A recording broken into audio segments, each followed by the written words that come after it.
Hey there, welcome back to The Shift with Elena Agar. In today's episode, we dive into the unique world of Gen Zs in the workplace with our guest, Luke. So get ready to explore how to truly engage the Gen Zs and inspire this tech-savvy generation. You won't miss this one if that's the talent you're hiring, which a lot of people are, if that's the talent you're managing, or if you just want to get into the minds of these Gen Zs. Let me know what you think. And as always, subscribe, comment, and share. Luke, welcome to the Shift Podcast. Thanks so much for having me, Elena. Excited to chat with you. I saw that you did something with LinkedIn recently, and a mutual friend of ours was interviewing, I believe, and I've heard great things about the things that you talk about when it comes to Gen Zs, and that's a big topic right now. So I'm excited to dig into that. But I want to know, how did you get into being the guy that talks about Gen Zs, and where did that come from? My career, I think the general arc has been around communications and engagement. And so I think it makes sense that I've kind of ended up here talking about a generation that communicates very differently and that we've seen a lot of challenges with engagement over the last really since they've started entering the workforce. But we've had this great resignation period. We have had what some are calling the great gloom right now, which is where employee engagement, especially among Gen Z and millennials, is plummeting. But my first job out of college was in outside sales. So I was traveling all over the country. I was in meetings oftentimes daily, sometimes multiple times a day, essentially trying to convince my audiences that I was offering something of interest to them. And so I got really interested in those dynamics of a meeting. And I also quickly kind of discovered that my PowerPoint was like the top tool for my career that I was using on a daily basis. So I did that for about 4 years. I kept tinkering with the meeting strategy, with presentation deck strategy.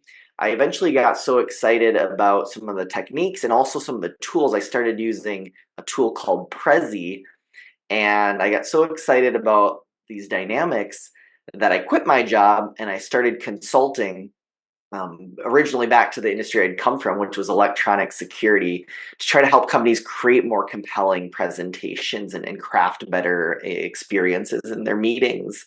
And that was kind of puttering along. It was a slow start, but about 6 months in, I actually won an award for the best business Prezi of the year.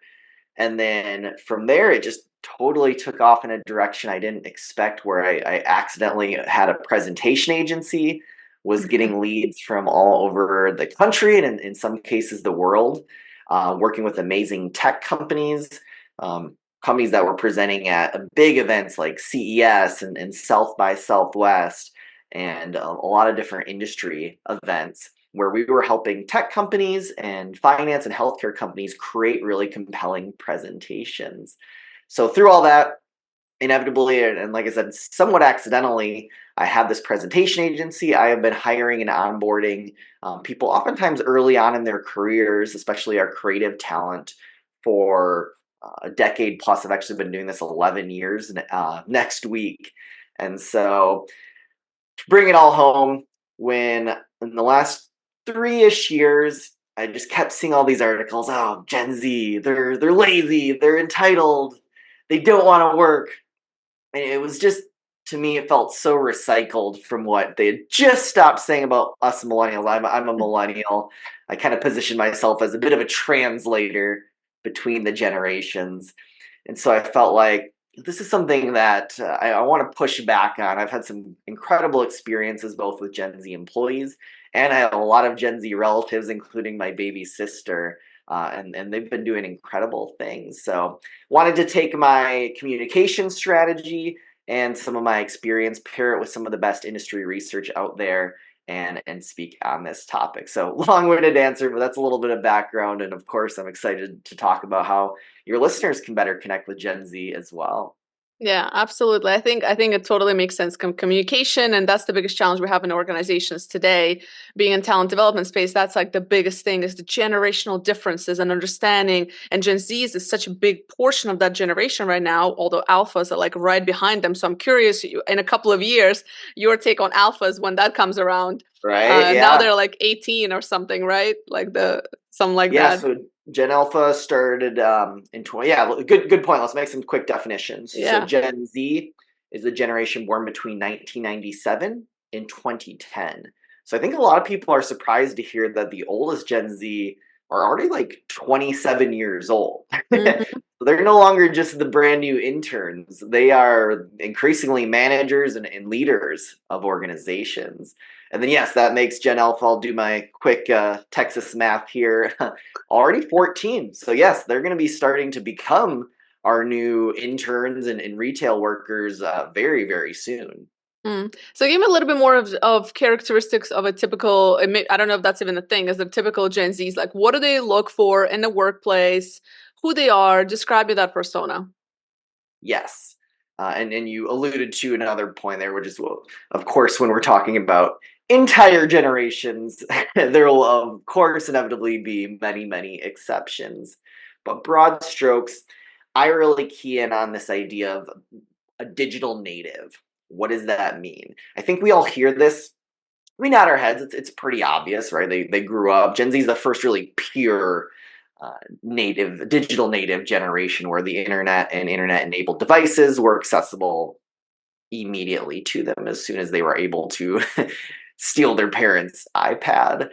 And so we hear this, but I don't think it always sets in some of the implications. So, off the top of my head here, kind of some of the key ones that companies need to know about access to information. Gen Z, again, growing up with internet enabled devices, they are used to being able to get information and answers in moments and in seconds. Whereas companies are oftentimes very siloed, very need to know. And so this can create a lot of frustration with Gen Z where they feel like they can't do their job as well as they can because they don't have the information that they need. Communications, another really big one. They are very used to digital communications and asynchronous communications, whether it's messaging or texting or video messages that they'll post, but that can be read by their recipient at any point in time. Less, especially when the pandemic pushed a lot of things to digital, to virtual and remote. They have less experience with those face-to-face interpersonal conversations. Another big one I like to emphasize is the pace that they consume and then the pace that they want to learn at. They just by being present in the internet ecosystem for the last decade or two, they have seen how quickly technology evolves, how quickly a company can go from unheard of to something like TikTok that is dominating the social media landscape, and how companies like Vine can go from extremely popular to disappearing. So they want to know that they are growing, that they are making progress in their careers at a very, very micro level pace. We're talking like, I oftentimes feel like they're considering how much progress they're making at said role, like on a monthly basis, as opposed to, I think, many of us millennials and older generations. It's like, oh, I'll do this job for like 3 to 5 years and then kind of see how things are looking. No, Gen Z's like, I'll try this job for like 6 months and then see how things are looking. So those are some high level insights. So happy to go into much more, but I wanted to first key in on digital native because it actually plays a huge role in the way in their expectations in the workforce. Mm. And let's dig into those expectations a little bit more. So, a lot of people who are listening to this podcast are talent development folks or entrepreneurs who are probably going to be either having freelancers or Gen Zs or maybe full-time employees. The company I work with as well, like I have a majority of our population are Gen Zs. And so, and from one side, having been a younger person, understanding that like I just want to move and I want to go, go, go, but then being now a little bit older and experienced, I also understand that there's a process and there's process takes time. the growing process takes time, right? Or maybe not. Maybe that's my elderly millennial speaking. Maybe because I wasn't a digital native, maybe my process took longer. So how do you engage? How do you keep them in your workplace? How do you get the most out of a Gen Z? Like, what do you do? It's a great point. I think you alluded to many truths there, and then that they're not necessarily opposed. So this idea, what I really like to emphasize to companies, we have got to get all this knowledge and expectations from out of our heads and outline it and share it. Because here's what I think happens a lot when I'm in my consulting conversations with clients. They, let's say Mr. and Mrs. Manager, they see that, okay, if this person stays here and really contributes at a high level for a year or two or three, here are the opportunities available to them. They'll have some chances to do some really exciting things. And I often ask them, have you taken the time to sit down and share that? Kind of outline that vision for them, outline checkpoints, and kind of gamify the process along the way so they can see what they're working toward. And of course, the answer oftentimes is no. So we have these visions for what our employees can do, but we don't share them very well. And again, because Gen Z is analyzing so quickly, if they don't have those insights and that information, inevitably at some point they're going to feel like, well, I've kind of achieved everything I can here. I'm starting to feel like I'm plateauing after a few years. So I'm going to go somewhere else. And it's extremely hard to compete in terms of new exposure and new opportunities with a literally brand new job. So I do want to emphasize, like, compete. We have to compete. We have to really sell the vision of what our jobs offer to our employees, not just when we hire them, but on an ongoing basis. Hmm. And with Gen Zs, there's also this push for like purpose, right? Like something you also kind of, they want to make sure they're involved in that meaningful work. They want to do something with purpose.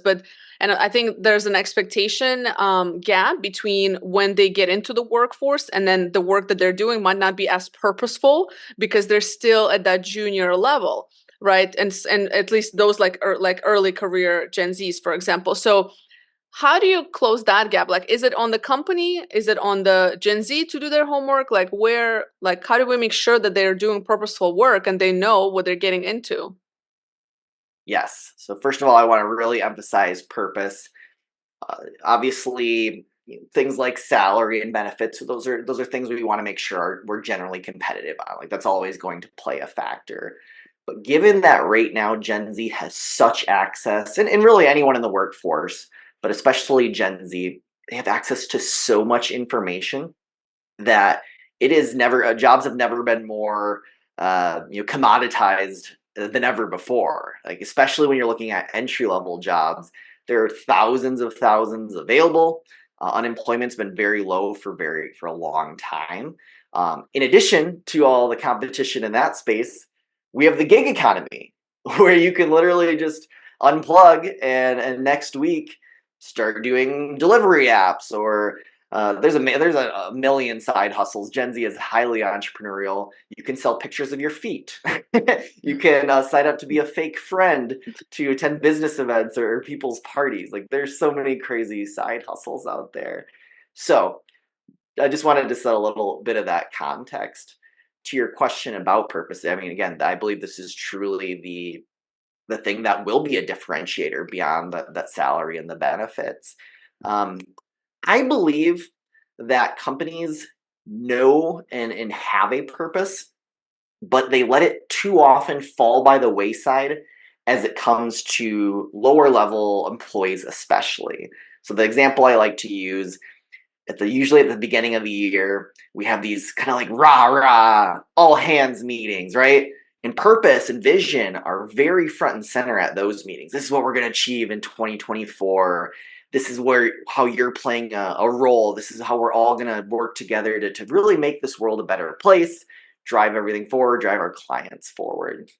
The problem is, a lot of times by the time it's July in Texas, it's August, we're getting into these summer months, it's getting 105, 110 degrees.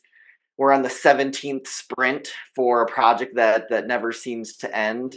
like all of a sudden purpose seems to really fall by the wayside in terms of communications.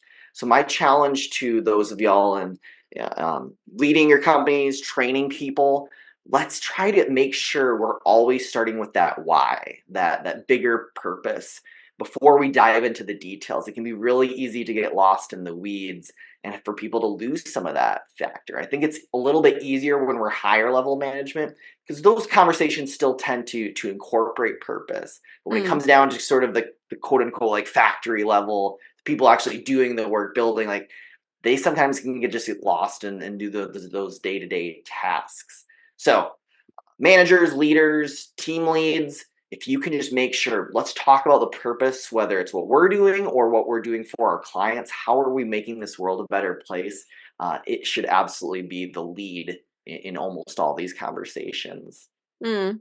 Yeah, you're right. I mean, this is true for, I think, or even for myself. Like, it's important to have, like, I want to know why I'm doing what I'm doing. Like, what is this going to add up to? But I'm sure, like, as a young person coming in, that even matters even more, right? Because you're like, you don't really know what you're stepping into, and you want to make sure you're doing, you know what I mean? Like, you're doing something that's going to add value in this world. And I think big part of it is the access to information, because you see how many opportunities and how many different things that are out there and how many choices you have. And a lot of people think they don't have choices, but they do, a lot more than ever before. I mean, and when I was growing up, like, we didn't have access to the much information, which is good because I probably would have been in a lot of trouble if I was growing up with all this digital stuff. But and no, it's interesting. And I think there's this again, the generational piece is probably the most I've seen, at least since I've been in the workspace for the last like 14 plus years, is that there's just this tug of war almost, But like you said in the beginning, I think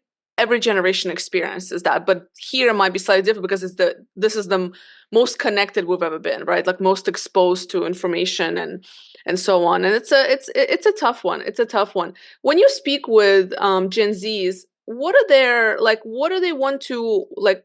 Do they still want to go into like consultancies? I feel like that was a big thing for the longest time, especially for like millennials and older Gen Zs. Or are they now going more to like small businesses? Like, do you have any insights on that? A few characteristics I think it still kind of applies industry wide, but I'll talk to you a few trends. Again, they are a highly entrepreneurial generation. I've heard stats as high as 70% of Gen Z have side hustles that they're making income from. Mm. So they do like to have that autonomy. They do like to have that ability to kind of take charge of a project and see it through the way that they're used to doing in their other digital pursuits. So I could see where a consultancy, that offers some of that traditionally, where you do have some of that flexibility and you are running your own standalone projects. An Mm. really interesting trend that's happening just in the last few years is Gen Z is increasingly looking at the kind of traditionally labeled blue collar jobs. So things like construction and welding and plumbing. And it's really interesting why this is happening. It's what I really like to stress in my talks. I give keynotes about Gen Z engagement. Um, Almost all these behaviors are extremely rational behaviors if you really take a look at them. So, for example, the turnover that we were talking about a little bit earlier, you can look, it is very, very clear, the data that shows that when people who leave their jobs regularly get more promotions. They get income that goes up faster, especially when there's a lot of competition for workers, as opposed to the people who stayed and were those quote unquote loyal employees for 5 years. Oftentimes, they're worse off economically than the counterparts who could have moved around. So yeah, when we're talking about this conversation, that remind me, Elena, what was the I got lost in my turnover conversation. Yeah. What was the second prompt? Just to like, what are they looking for? I guess in terms of industries, in terms of the type Yeah, of jobs they want to do. Yeah. thank you. Yeah. So they're seeing that these quote unquote blue collar jobs, you can one, they're not as blue collar as they used to be, as in there's a lot of tech that's going into construction, for example, and engineering Mm-hmm. these days. But they're seeing that the ROI there is incredible. Like as a pair of as opposed to the traditional 4-year degree, especially if you're going into something like professional services. that takes a lot of money. They've seen millennials take on a ton of debt and not have amazing job prospects after graduating, even with that degree that they were promised would lead to that. They're Mm, seeing that in some cases, some of these other jobs, 3 months of training, 6 months of training, and I can actually get a higher paying job than that professional services 4-year degree paired with 50 to 100K worth of debt. mm-hmm, So they're also seeing, I think, really important to note, they're seeing that artificial intelligence, deductive reasoning is that professional services degrees are probably more vulnerable than a car mechanic is. I don't think yeah. we're going to have the digital bots working on our cars as quickly as we will something like accounting, for Mm, example. So that's a really interesting trend. And I think the last thing I'll just note there is they had to do those 3 years of remote work. Many of them are so over Zoom meetings to kind of do this work in the field, like many of those types of jobs offer, is extremely attractive to them. mm. You know, you made such excellent points. I want to piggyback off of them. So one is I never thought about it. I was like, you're right. Everything they do is pretty logical. And like it does make sense. So it's almost like there's also like a market issue because like, well, we know that you're going to get a 20-30% jump every time you change job, most likely for most candidates. Like if you're good, you can jump. So that makes sense, which is why like it's like, why should you judge the person? They're actually doing pretty smart decisions if you think about it. So you shouldn't judge them if they're changing their job every 1 to 2 years. What I try to look at is what's the story behind them changing a job? Like, did you know what I mean? Was it like a sensible change versus just jumping for the sake of jumping? But to your point, it's a very logical step. It is, and Mm, to your points, like it kind of doesn't matter, right? If they left, it's a little too late to do much about it. So, what I think is a really significant trend that's happening, and that I encourage leaders to challenge ourselves to start thinking about, is this idea. There's still, I think, very much a legacy mindset of like, oh, I'm an employer. I'm I'm making these jobs available. Like people should mm. be so grateful, so thankful for having those jobs. But Yeah. again, because people have so much access to so many jobs, as I mentioned, unemployment generally has been pretty low over the last decade or so. Um, there's so much opportunity. So it really comes to a mindset of how do we how do we make sure that our employees are really excited about staying here? We have to just keep working to make sure that they are seeing that vision for what they're contributing from the purpose perspective, and also how what that will do to benefit their careers.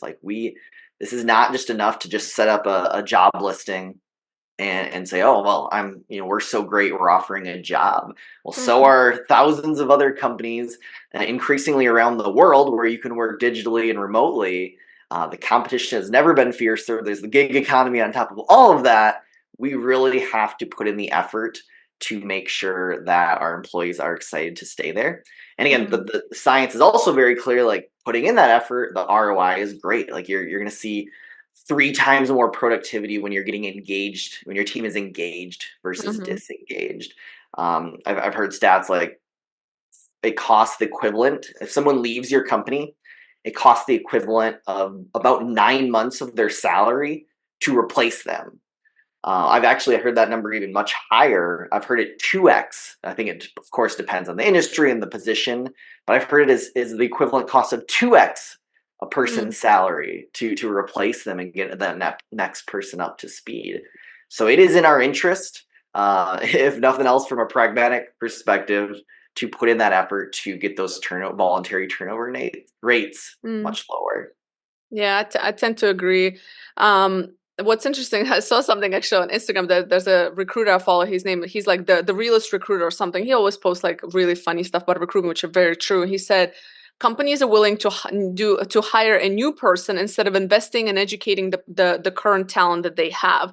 And so it's like the loyalty is just done. Like what loyalty do you expect when you're not, to your point, you're not investing, you're not helping them grow, like they're not gaining something from it, right? And usually the talent development budget is the first one to go. And I think Gen Zs, if I'm thankful to them in different areas, but one area is that they require certain things, and they're like, if you're not investing in my development, I'm not even interested in working with you at all. it's not like money is important, etc. But then other companies are doing money, they're giving the flexibility, and they're giving talent development opportunities for them. So I think that was an excellent point as well on that. Yeah, and if I could play off the talent development point, I think you're absolutely right. This is a really important factor going forward. I mentioned it a bit earlier, but just to underline, they've seen how quickly skills can become obsolete or outdated. It just drives Gen Z. It's just inherent. They know things happen very quickly. And so, yes, if they don't feel like they're getting that constant development, they are growing, they will leave. I use the example, I had my cousin on my podcast, and we were talking about his career. He's since gone an entrepreneurship route, but he had previously been in the workspace out of college. But the way he talked about his career, which was only 3, maybe 4 years long, it sounded like he had been in the industry decades. Like, that's how much he was thinking and analyzing and saying, like, should I stay? Should I go? What's the right opportunity for me?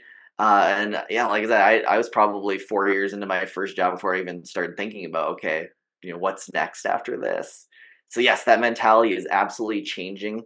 And I think the other thing I'd really like to emphasize from that talent development perspective is that access to information I mentioned earlier. So, for example, one tool I really love is called Screen Steps. It's essentially like creating an internal Google where people can just look up something and you get all these results in real time. I really think that's what Gen Z wants, is like not having to always ask, okay, how do we do this? How do we do that? Like a lot of technical things, if we can just index those and make those more accessible, that can cut down on a lot of that kind of exchange. And then I also, last point on this one is just the more that we can allow them to play a very active role. That's what gamification, that's what digital native, like, you're inputting, you're participating, you're commenting, you're liking, you're sharing. And so often in business conferences or any training, it's just like you're just expected to sit there passively for an hour or for a full day's conference. It's like, when else do we ever do that? Yeah. TikTok, people spend hours and hours, especially Gen Z, on TikTok, but the whole time they are playing an active role. They can skip forward, they can they can share, they can comment. Like YouTube, kind of the same way. So when I'm speaking, when I'm training, I like to have different methods for people that offer input throughout. Like, they vote on polls. I try to create modular content where people literally can choose which sections of the training they want to cover.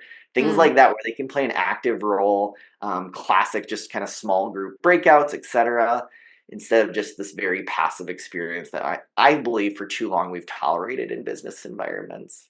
Yeah, I mean, I couldn't agree more. Honestly, as you're speaking, I'm like questioning my own presentations now, so I have to talk to you after this about presentations and engagement. a, No, yeah, a good rule of thumb, only sorry to interrupt there. no, I try to think of like the classic radio, old school AM radio.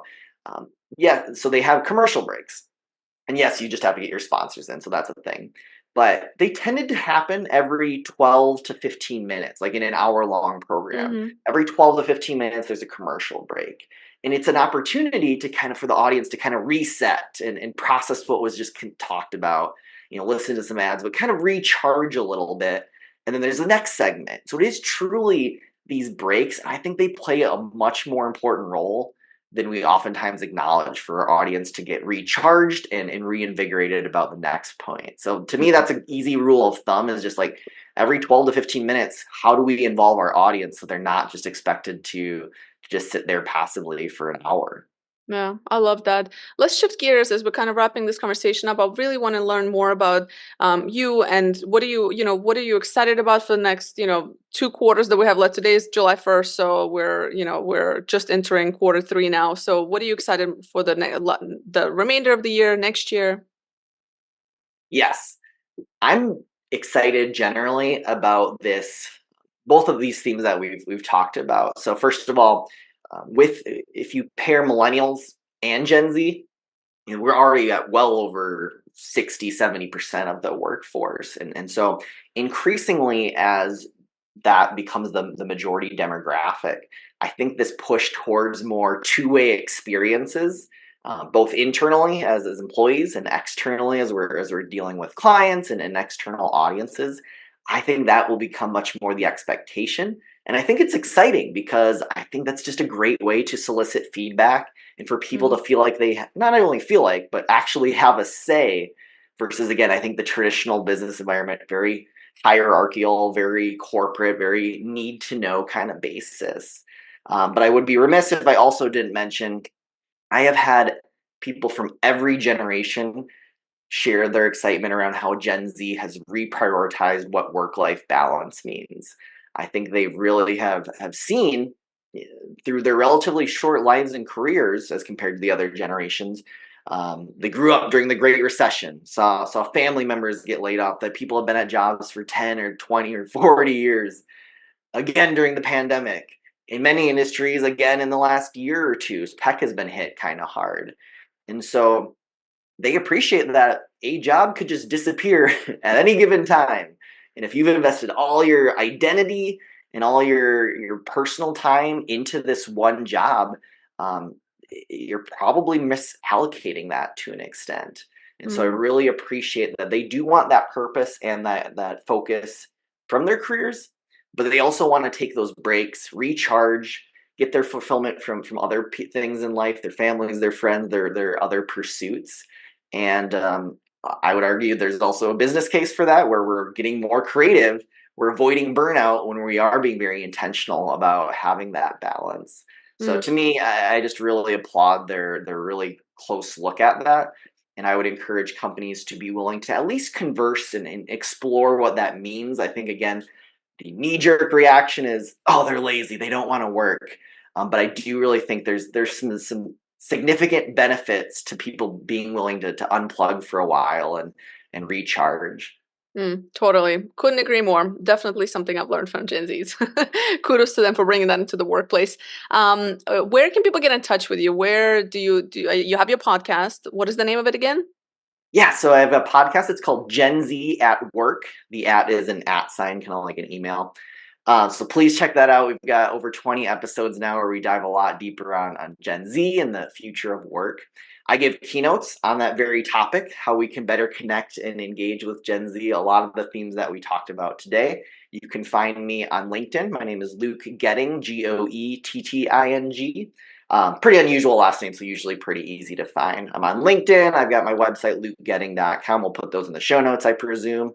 And then if that's something you're interested in. And then I also did mention I own a presentation agency. It's called Puffington Presentations. So if you're looking to create those high impact, engaging experiences as a speaker, then reach out to us as well. We create keynotes, we create sales presentations, we create corporate templates. Beautiful. And the last question I ask all of my guests: what is one question you wish people would ask themselves more often? Ooh, that's putting me on the spot a little bit. I really like it. Give me it one more time. What is one question you wish people would ask themselves more often? So I'm gonna stay on this sort of knee jerk kind of reactions that I think happens a lot of times with Gen Z, which is when we're encountering something new. A lot of times our first reaction is, oh, that's just no way. Like, and I think I would really encourage people to ask themselves, like, am I saying no to this for a valid reason, or simply because I perceive that it's could be potentially inconvenient to me in the short term? And I one of the themes of my talk is like, I encourage y'all to be prepared to evolve with Gen Z. Like, explore some of the new ideas. It doesn't mean that everything you're doing presently is irrelevant and worthless. Absolutely not. But it does inevitably need to evolve as future generations join our teams and increasingly become the leaders of our organizations.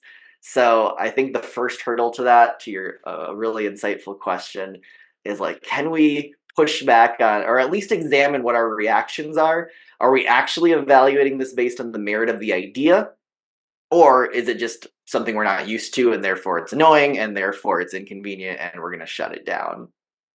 Beautiful. Well, I look forward to chatting with you about alphas in a few years, maybe Yeah, again. right. They're by the way, just to drive home that the continuousness here of the generational convo.